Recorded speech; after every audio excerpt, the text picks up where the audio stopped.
জন্মশতবার্ষিকী উপলক্ষে তাকে শ্রদ্ধা ও প্রণাম জানিয়ে আমার নিবেদন অতি কিশোরের ছড়া। তোমরা আমায় নিন্দে করে দাও না যতই গালি, আমি কিন্তু মাখছি আমার গালেতে চুন কালি। কোনো কাজটাই পারি না কো, বলতে পারি ছড়া। পাশের পড়া পড়ি না ছাই, পড়ি ফেলের পড়া। তেতো সুদগিরি না কো, মিষ্টি এবং টক, খাওয়ার দিকেই জানো আমার চিরকালের শখ। বাবা দাদা সবার কাছেই গোয়ার এবং বন্ধ, ভালো হয়ে থাকার সঙ্গে লেগেই আছে দ্বন্দ্ব।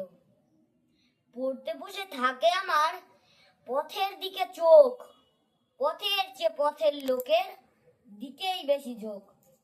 ফুলের কি আর করি না কো, মধুর জন্য ছুটি, যেখানে ভিড় সেখানেতেই লাফাই ছুটোছুটি।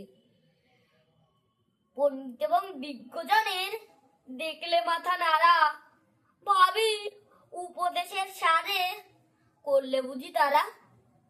তাই তো ফিরি ভয়ে ভয়ে, দেখলে পরে তর্ক, বুঝি কেবল গোময় সেটা, নয়কো মধু পর্ক। ভুল করি ভাই যখন তখন, সোদের আবার আহ্লাদে, খেয়াল মতো কাজ করে যায়, কষ্ট পাই কি সাধে। সোজা সুজি যা হয় বুঝি, হাই অদৃষ্ট চক্র, আমার কথা শুনে বোঝে না কেউ, পৃথিবীটাই বক্র।